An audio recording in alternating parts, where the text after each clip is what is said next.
Hey guys, as you guys know, I've been digging through the archives of my education and I found something just fascinating. We did this first day of school in social studies class in 6th grade.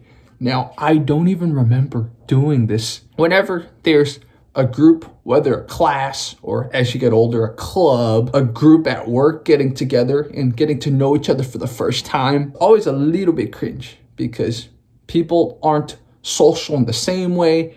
They don't have the same upbringing, same culture. It's kind of hard just to tell people, yo, mix and mingle. Inevitably, there's going to be a lot of people left out. Ultimately, people will find the people that are most like them. That's not always going to work if the purpose of the group, the class, whatever, is for the entire group, the class, the organization to get along. Our social studies teacher, Mr. VB, he had us do this really cool getting to know you thing. He pre-planned all these things that someone in the class probably has, and we had to go to the entire class and find people that fulfilled whatever detail we were looking for.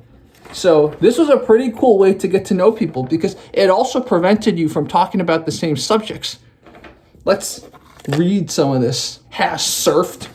So this girl actually went to elementary school with me. So I didn't know that. I went to elementary school. She sat next to me for half a year and I didn't know she surfed. So got me to know more about her. David, if you ever see this, David White, I would love to get back in touch with you. His last name was White, but he was half Japanese. His voice is like this because a lot of us in middle school not going through puberty. So David White's voice is like this. And the teacher would always get mad at him because the teacher thought he was yelling, but it was just his high voice. And then he chilled out in 7th grade, and then me and him became friends because he was so annoying in 6th grade and I stayed away from him, but he was in my English class in 7th grade. And so one day I just explained to him why he was so annoying in 6th grade and he was laughing. And then he was so chill about it. He looked up pictures of himself in 6th grade just to see if I was right because I didn't just impersonate his voice, I impersonated his look. Basically, his glasses was never held up by his nose in 6th grade, so his glasses were down here. He actually looked at his student ID from 6th grade, and he's like, oh my God, Jerry, you're right. I know he's a chill dude. That's why I was like, okay, if there's one person who wouldn't mind being known to the world that he went to school with me, David White would be cool about it. This guy also, Nathan Shaw, I forgot he was in my class, man.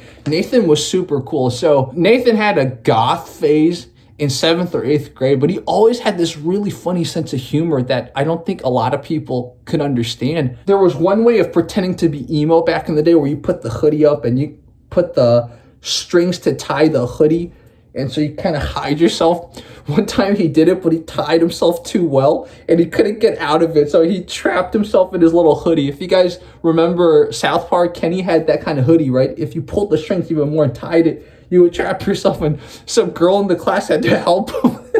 One time in 8th grade, some of his goth friends dared him to hit on me. So he came up to me in lunch class and just looked at me all flirtatious. I would love to connect with David White and connect with Nathan. Anyways, one dude changes their own motor oil in 6th grade.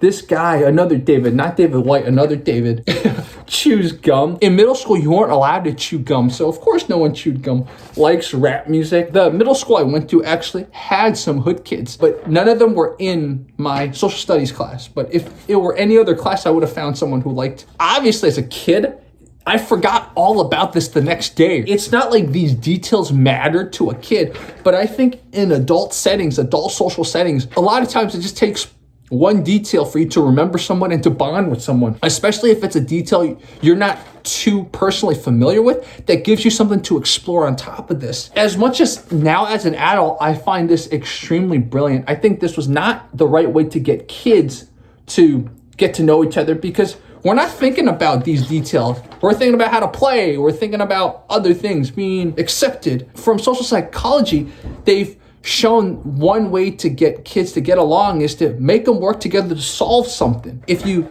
got a bunch of kids to work together on a math project or something like that, and they would probably end up learning more about each other and actually feeling like a group. But anyways, that's another talk for another time. For those of you who like to organize mixers or get-togethers, this is probably a really cool way for you to get adults to step beyond their regular boundaries and get to know people. So come up with, I would say probably a little bit less. The only reason there's this many entries is because that's how many students were in our classes.